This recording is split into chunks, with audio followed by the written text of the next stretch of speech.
Dimanche, un podcast original proposé par Rémi Ansel Salas.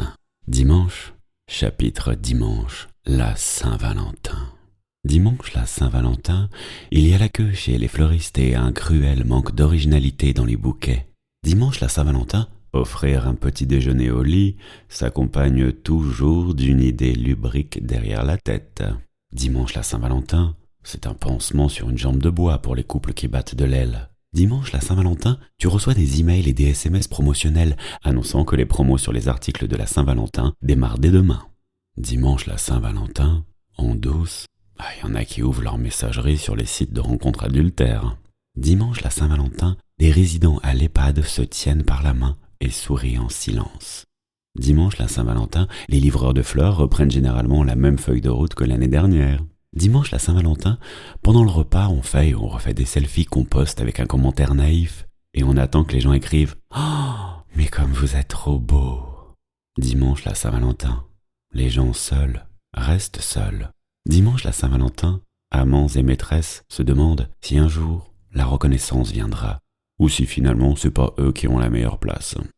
Dimanche, la Saint-Valentin, comme par hasard, certains font des demandes en mariage. Un dimanche, la Saint-Valentin, quand un couple s'était bien mis d'accord pour ne pas se faire de cadeau, il y en a toujours un des deux qui fait un cadeau, et celui qui n'en a pas se sent gêné tout le restant de la journée. Dimanche, la Saint-Valentin, quand tu as ton premier enfant en bas âge qui ne dort pas depuis plusieurs nuits à cause d'une poussée dentaire ou d'une bonne gastro, tu te dis comment c'était bien la Saint-Valentin l'année dernière. Dimanche, la Saint-Valentin, la plupart des mecs qui traînent leur mauvaise haleine due à la soirée de la veille pensent que le parfum de kéké peut arranger les choses, mais généralement ça ne fait qu'aggraver la situation. Dimanche, la Saint-Valentin, la liste des cadeaux tourne souvent autour de 4 mêmes idées. Parfum, maquillage, bouquet de roses et bien sûr, sous-vêtements.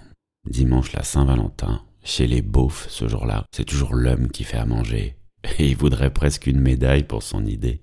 Dimanche, la Saint-Valentin, les gens très seuls offrent parfois des cadeaux à leurs animaux de compagnie. Ce qui en soi n'est pas une mauvaise idée car les animaux rendent toujours l'amour qu'on leur donne. Alors que pour certains humains, parfois, c'est un peu compliqué. Dimanche, la Saint-Valentin, que tu le veuilles ou non, c'est toujours moins romantique que dans un film avec Hugh Grant. Dimanche, la Saint-Valentin, des élèves d'école primaire écrivent leurs premières lettres d'amour. C'est souvent les plus simples, mais c'est souvent les plus belles. Dimanche, la Saint-Valentin, on dit du mal, mais quand même, on aime bien. Dimanche, la Saint-Valentin, ceux qui ont le cœur brisé ont toujours la mauvaise idée de revenir à la charge. Bon, rendez-vous dimanche prochain. D'ici là, n'hésitez pas à vous abonner et pourquoi pas en parler autour de vous.